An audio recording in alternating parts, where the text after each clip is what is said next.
Hi, everybody. This is what we're calling a Farm to Fork Extra. I'm Darrell Anderson, host of the program, and I have a special guest today who is going to be talking about the biologicals arena of agricultural production. It's a relatively new realm.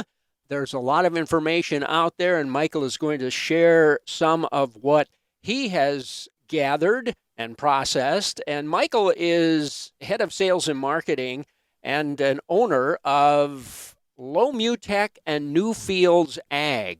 Low Mutech, you've probably heard of. They are the folks that bring the dust product to market. It's a soy-based natural application for replacing some of the talc and graphite lubricants in your planting process.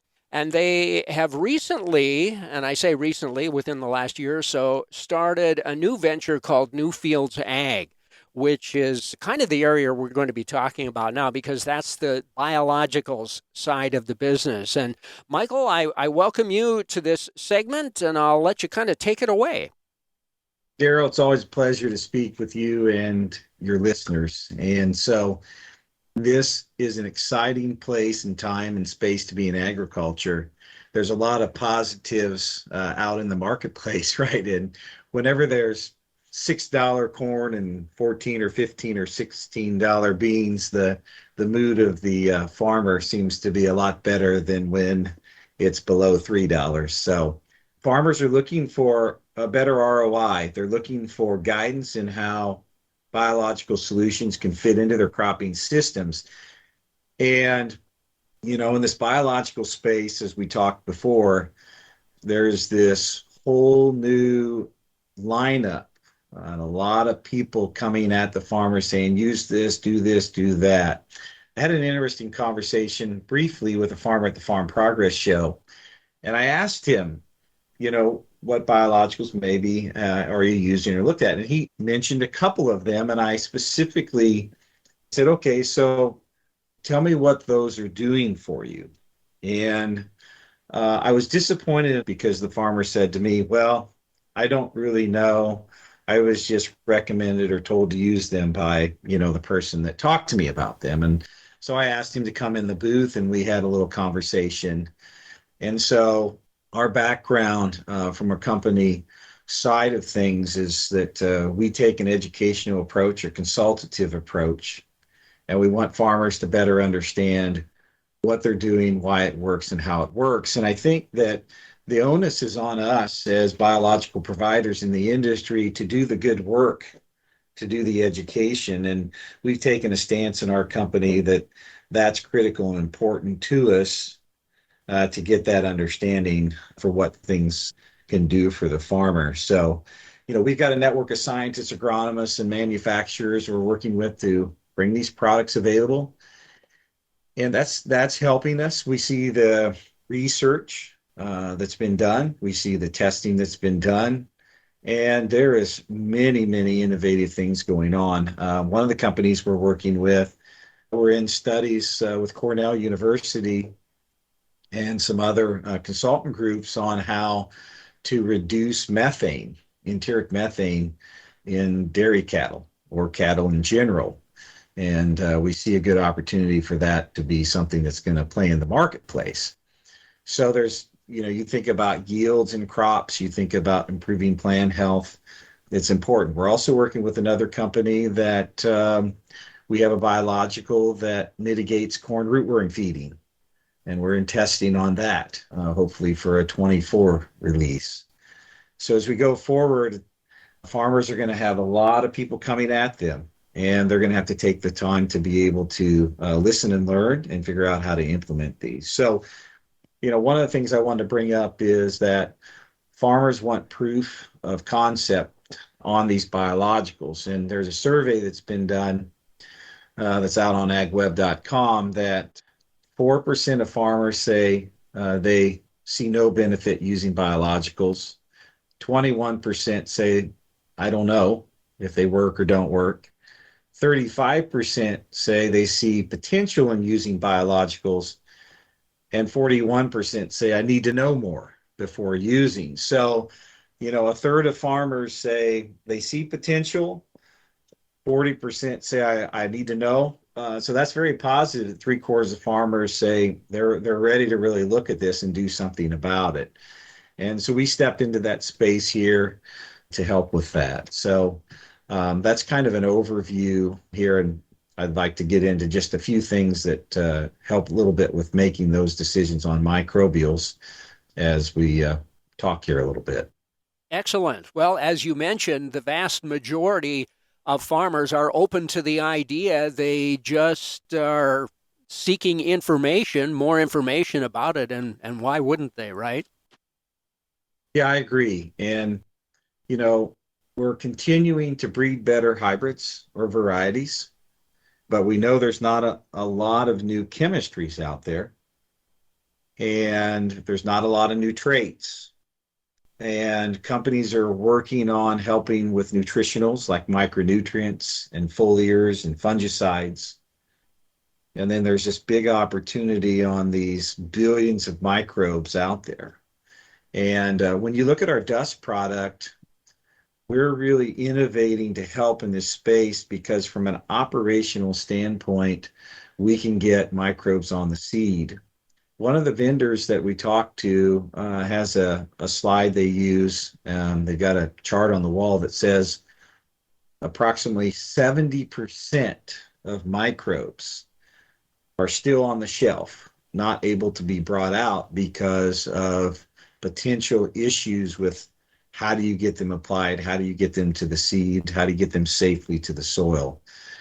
And so this is what gives me a lot of confidence that as we figure some of this out in the future, there's a whole group of items that can come out as we innovate in this space. Well, it's like the iceberg analogy. Apparently, we're just seeing the tip of the iceberg at this point. Yes, and here's the thing, Daryl. One of the cautions and encouragements we would have for the farmer is that let's be careful of trying one and being done. And I kind of have this, I guess I have this encouragement to the farmer of figure out how to make them work, not try to prove it wrong. And that might be a direct way of saying that as a farmer, our encouragement is that you're a multi-million-dollar operation and you've got to do your own research in your operation. So we do a lot of research as companies to bring you innovations, and then you've got to take and implement that and figure out how to use it. And there are enough solutions out there that we think you'll find one or two at least that can work on your farm and in your cropping practice.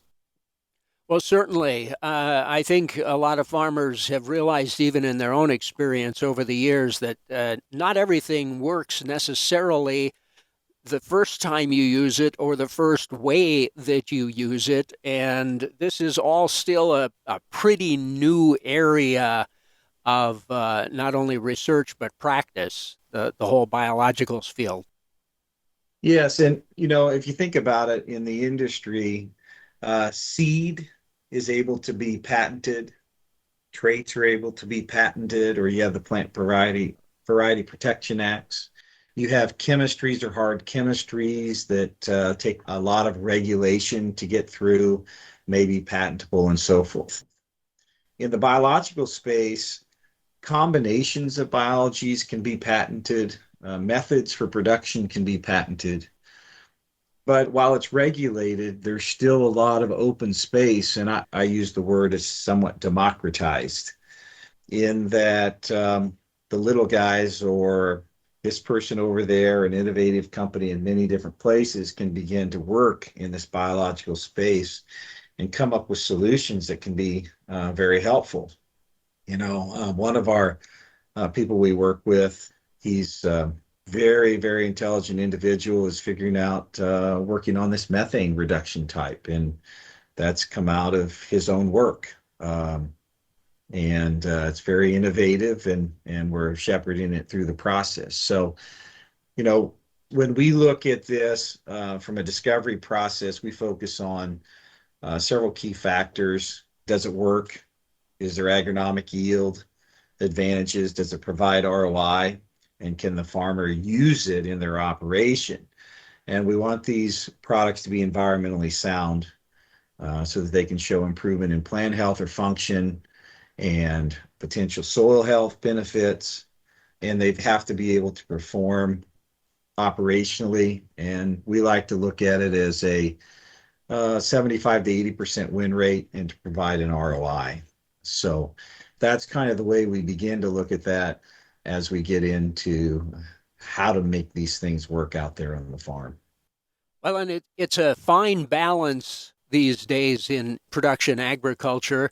For the longest time, farmers were able to use new products and realize gains as a result of those, but there may have been along the way some detrimental impact on the environment. And the society is no longer eager to see that be the case. There's a push now for regenerative agriculture practices that are not only good from a production standpoint, from efficient use of the resources, but also protecting or enhancing the environment at the same time. Yes, I would just say it's an uncomfortable place, right? This recognition of some of the things you stated with the opportunity for us to help remedy that. So this is why you're seeing companies with nitrogen fixing solutions, phosphorus solubilizers, potassium solubilizers, and products that reduce stress, maybe reduce disease so that we maybe don't have to use as many of the chemical-based materials that we've come to know, love, and use in agriculture. And while we're going to have to continue to use them, maybe what the goal over time could be is the reduction of the increase, potentially, and at times maybe the reduction of the use.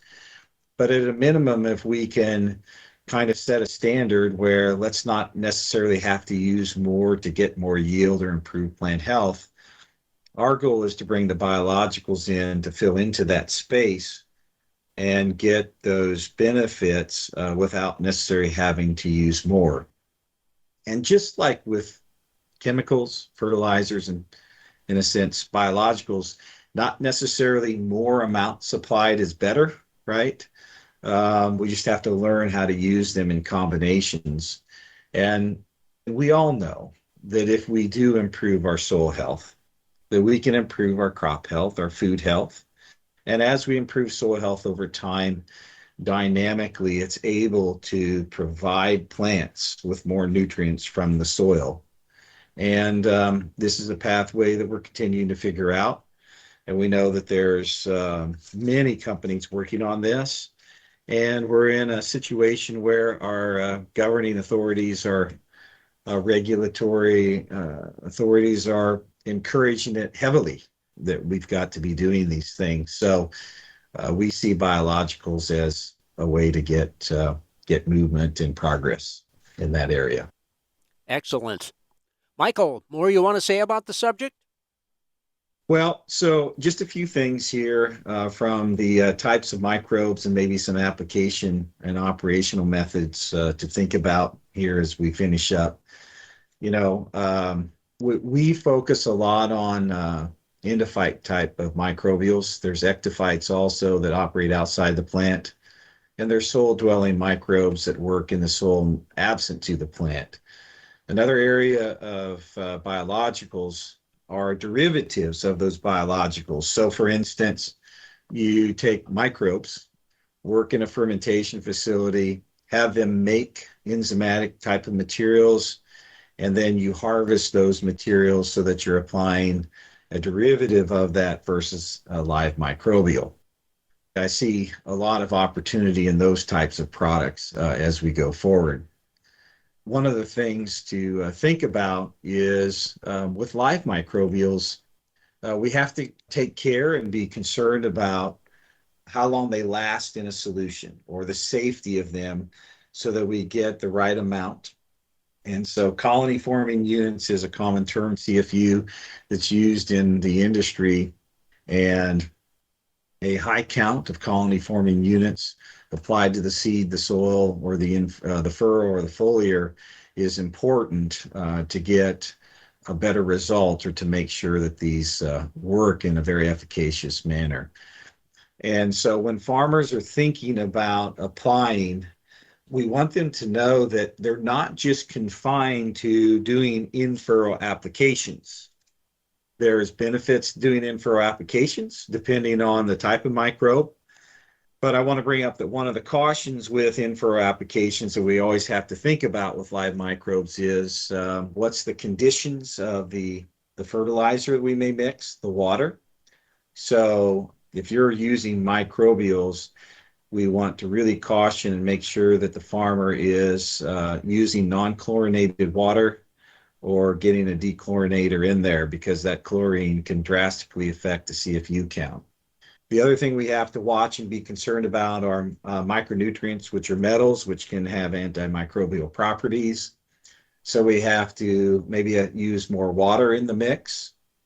And then one of the things to think about is, from an operational standpoint, is that you may need to hot load or load out the product, use it very quickly. Let's just say it could be a 2, 4, 6, or 8 hour window, rather than being able to let it sit overnight in your planter or your spray mix. Now, there are microbial spore formers that can last 15, 20, up to 200 days into a, say, a 1034O or a high quality phosphoric acid type of fertilizer. And so this is something that we want to encourage the farmer to just sit down with and write on a sheet of paper and learn how operationally he should work with these different microbes. We can also apply foliarly some of these microbes, whether it's early in the life, even later up to say before tassel, and get good effects with some of the microbes. Other microbes we use would be soil applied, where they're in essence going into the soil and amending the soil over time. And some of them are applied on the residue to help break down the stalks, to turn that residue into next year's fertilizer or future fertilizer. And then we see many biologicals that are being seed applied, liquid or dry. And so sometimes we see them applied upstream at the seed company or downstream at the local seed dealer who has a treater. And then this area that we really focus on also, because of our microplastic-free dust, and we call it an inclusion carrier technology, we're working extensively for dry planter box applications. And we call these dust plus inclusions. And the farmers this year, we'll see many, many companies coming to them with planter box types of dry applications.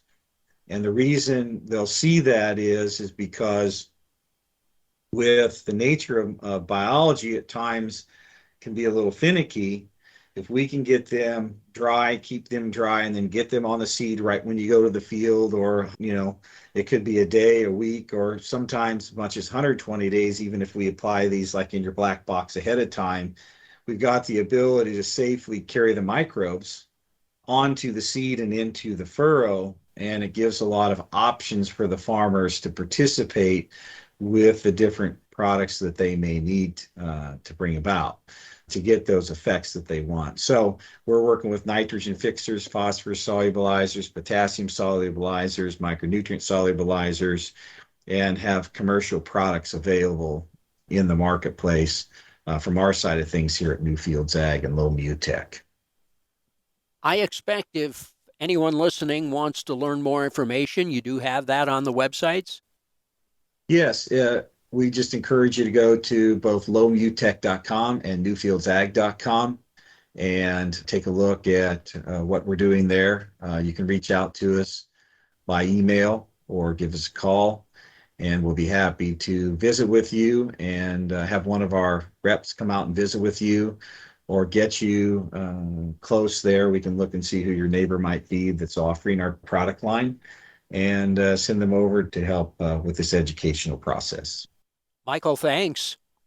They're always a pleasure. Look forward to talking to you soon again. Thank you. Same here. Michael Musselman, head of sales and marketing, and also one of the owners of Low-Mu Tech and Newfields Ag. And we've appreciated having him here on this special edition of Farm to Fork.